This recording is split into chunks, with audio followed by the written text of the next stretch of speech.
শরিয়াতের উপরে চলার জন্য তরিকতের রাস্তা যদি না ধরেন আপনি ঠিক মতো শরিয়াতে চড়তে পারবেন?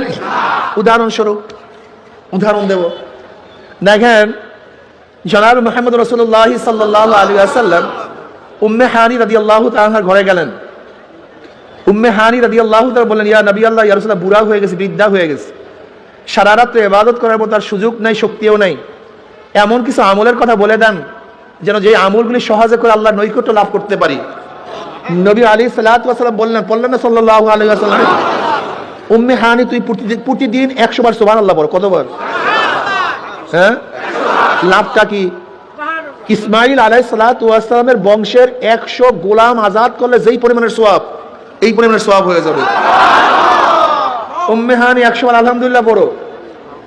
আল্লাহর রাস্তায় জিহাদের ময়দানে 100 ঘোড়া দান করলে যেই সওয়াব, এই পরিমাণের সওয়াব হয়ে যাবে। উম্মে হানি 100 বার আল্লাহু আকবার পড়ো। আল্লাহর রাস্তায় 100 উট দান করলে যেই পরিমাণের সওয়াব, এই পরিমাণের সওয়াব হয়ে যাবে। উম্মে হানি তুমি 100 বার লা ইলাহা ইল্লাল্লাহ পড়ো, আসমান জমিনের খালি জায়গা সব নেকে ভরে যাবে। এই হাদিস কি ওলামায়ে কেরাম জানেন না? তোলাবারা জানে। কিন্তু আজকে যদি প্রশ্ন করি 100 বার সুবহানাল্লাহ আলহামদুলিল্লাহ আল্লাহু আকবার কে কে পড়ছেন? আরে আপনারা হাত তুলিয়েন না, কথা আগে বুঝেন। যদি বলি কে কে পড়ছেন, দেখবেন যারা তরিকার উপরে আছে তারা ঠিকই হাত তুলতে পারবে, কিন্তু যারা তরিকার মধ্যে নাই তারা হাত তুলতে পারবে না।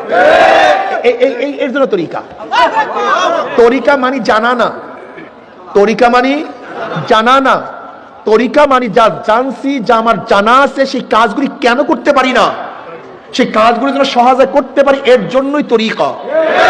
দেখেন ইরশাদ নামাজ সম্পর্কে ওলামায়ে কেরাম জানে, আওয়াবিন সম্পর্কে ওলামায়ে কেরাম জানে না তা না।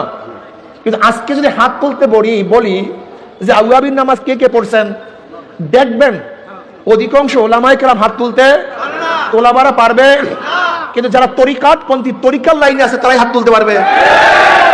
তার মানে তরিকা হলো শরিয়াত আমল করার জন্য।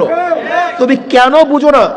রশিদ আহমদ গঙ্গুহি রহমাতুল্লাহ আলাইহি ফকিহুন নফস, হাফিজুল হাদিস, তিনি বুখারী মুসলিম সহ সমস্ত সিয়াসতের কিতাবগুলি বছরের শুরুর থেকে শেষ পর্যন্ত একাই পড়াতেন, তার ইলমের কোনো কমতি ছিল না।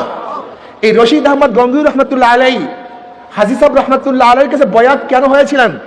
জানার জন্য নয়, বরং যারা জানেন তার উপরে কিভাবে আমল করতে পারে তার জন্যই তরিকার মধ্যে উঠছেন।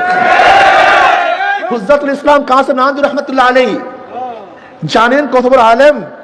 বুখারীর শেষ 5 পারা যিনি হাসিয়া লিখছেন, কাসিম নানভী রহমাতুল্লাহ, হুজ্জাতুল ইসলাম, ইমামুল মানতাক মামলুক আলী সাহেব রহমাতুল্লাহ আলাইহি, উভয় সাথী রশিদ আহমদ গঙ্গুহি এবং কাসিম নানভী রহমাতুল্লাহ আলাইহিমা, এরা উভয় মামলুক আলী সাহেব রহমাতুল্লাহ আলাইহির শাগরেদ।